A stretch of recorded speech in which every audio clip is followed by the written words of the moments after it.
She was 10 years old, walking home on a Sunday. She never made it back. They found her body in the woods, just a few blocks from her house. You're watching an unbelievable true story, where we only tell real stories. Not to scare you, but to prepare you. This was Chippewa Falls, Wisconsin. April 24th, 2022. Lily Peters left her aunt's house. She had her bike. It was less than a 5-minute ride home, but she never got there. The killer? Not a stranger. It was her own cousin, 14 years old. He saw her, followed her, and did the unthinkable. 80% of abuse cases come from someone the victim already knows. Every 40 seconds, a child is taken, and most freeze because they've never been trained what to do. We linked a family safety course in the description and pinned comment.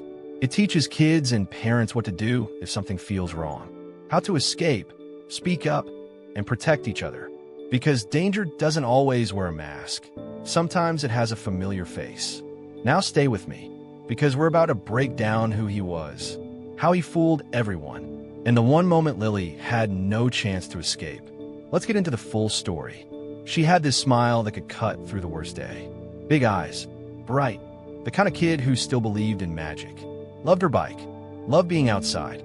She was the kind of kid you see and you just feel good about the world. Chippewa Falls isn't a big place. It's the kind of town where folks wave at each other, where you know the cashier's name. It was spring. The air had that mix of chill and sunshine. April 24th was a Sunday. Kids were out, bikes on sidewalks. You could smell barbecue from somebody's backyard. That afternoon, Lily was at her aunt's house. She ate. She laughed. She hung out with her cousin. Everything felt normal, until she left to ride home. Now think about this. Her route was short. No highways. No busy intersections. Just neighborhood streets and a little wooded path. She'd taken it plenty of times before. But that day, her cousin followed her, and he wasn't thinking about getting home. The police say he told them later he planned it. Not an accident. Not a got mad moment. Planned. See, that's the thing about danger. It's not always hiding in the shadows. Sometimes it's smiling right in front of you. According to the National Center for Missing and Exploited Children, NCMEC 2023, every 40 seconds a child goes missing in the United States. And in most cases, they already know their abuser. Lily rode ahead. She didn't know the person behind her was thinking about hurting her. She didn't know this was her last ride. When she didn't come home, her dad got worried. This wasn't like her. She wasn't the runoff type.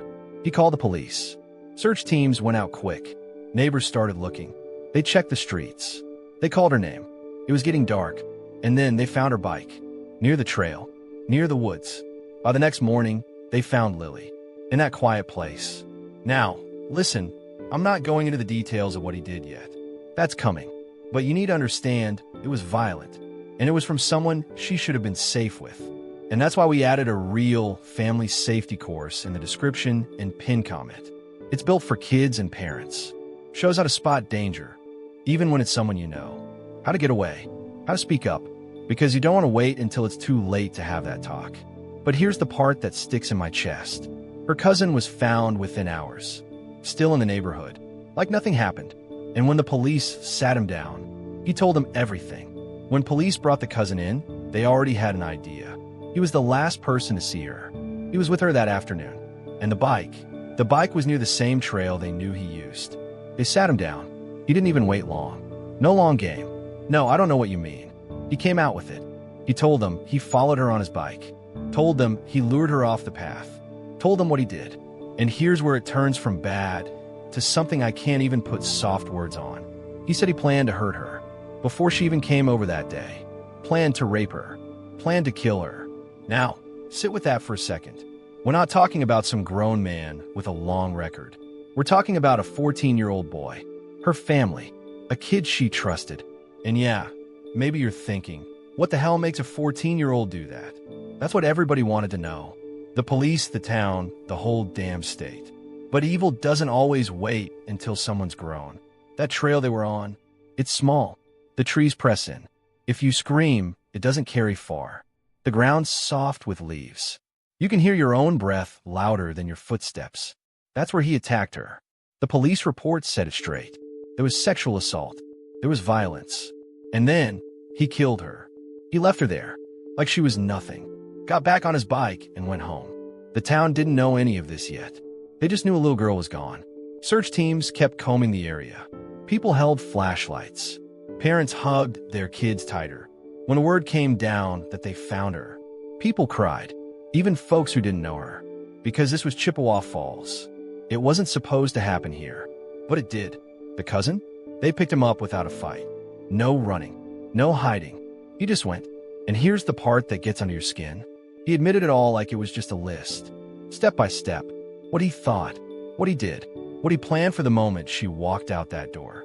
Now, I'm not going to say his name here, because Lily's the name you should remember. Not his. But I will tell you this. When the DA heard the confession, they knew this wasn't a kid mistake. This was premeditated murder, and they were going to charge him like an adult. The school shut down for the day. Counselors came in. Kids whispered in hallways.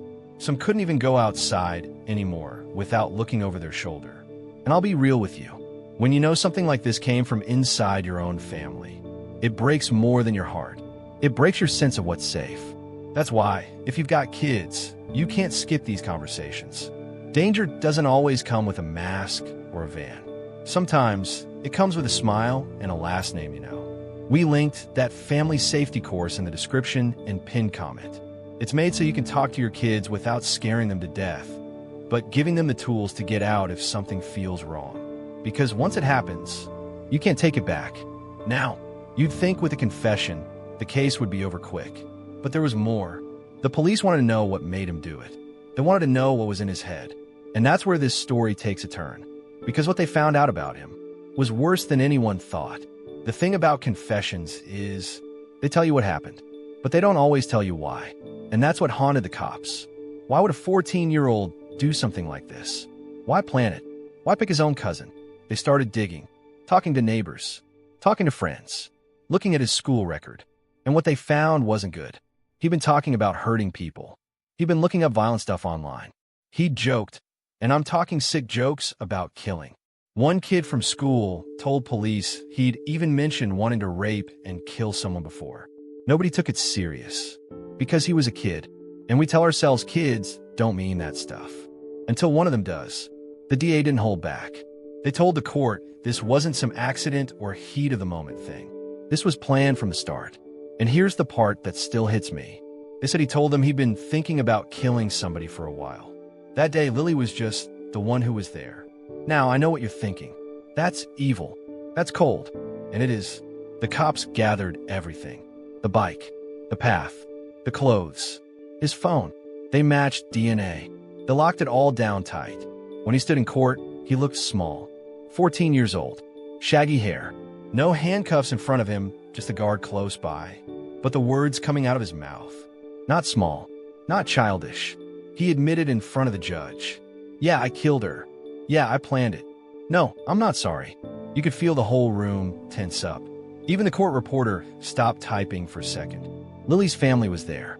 Her dad, her friends. Some cried. Some just stared at him like they were looking at something they couldn't even name. And the law in Wisconsin, if the crime is bad enough, lets you charge a kid as an adult. They didn't even hesitate. They went for it. While he sat in a juvenile facility waiting, the town tried to go back to normal. But normal was gone. Parents started walking their kids everywhere. Nobody was letting kids ride alone anymore. The trail, where it happened, people avoided it. It went from being a shortcut to being a scar. And here's the truth you probably don't want to hear. According to the National Center for Missing and Exploited Children, NCMEC 2023, over 80% of child abuse is done by someone the child knows. Not strangers, not kidnappers in white vans. Somebody they've eaten dinner with. Somebody they've trusted. That's why I keep telling you, you can't afford to not have these talks. You got to teach your kids the signs. That's why we put the family safety course in the description and pinned comment. 1 hour could make the difference between your child coming home or not. Back in court, the defense tried to talk about his age. Said he didn't have the brain of an adult. Said he could be fixed. But the prosecutor held up the facts. The planning. The confession. The total lack of regret. And you know what? The judge agreed. This wasn't about mistakes. This was about a decision. And it cost Lily her life. courtrooms have their own kind of air. It's heavy, like everyone's holding their breath at the same time. That's how it felt the day the sentence came down. The judge sat there, flipping through papers. The cousin sat at the defense table. No tears, no shaking hands, just staring ahead like this was a boring class he wanted to leave. Then the judge asked if Lily's family wanted to speak. Her dad stood up, and man, you could feel the weight in his voice before he even said a word.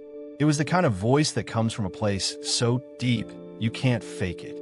He told the court about Lily, how she used to race her bike down the block, laughing the whole way, how she'd run into the kitchen after school, hair all messy, asking for snacks, how she had this way of turning bad days good just by being in the room. And then he said, "You didn't just kill my daughter. You killed every dream she had, every smile she would have given, and you killed a part of me I'll never get back." You could hear people crying. Even some of the deputies turned their heads. The judge nodded, wrote something down. Then he said it. The cousin would be sentenced to life in prison. No parole until at least 60 years had passed, which, for a 14-year-old, might as well be forever. Some people in town felt relief. Some felt like it didn't bring Lily back, so what was the point? But everyone agreed on one thing. It was justice, or at least as close as you can get in this world. After sentencing, the media swarmed. Reporters with cameras, mics in people's faces, asking how they felt. Lily's dad didn't say much more. He just walked out, head down, holding a photo of her. Like that was the only piece of her he could carry now. The trail where happened, the city talked about tearing it up, or putting up lights, or cameras. But even if they did, it wouldn't erase what happened there.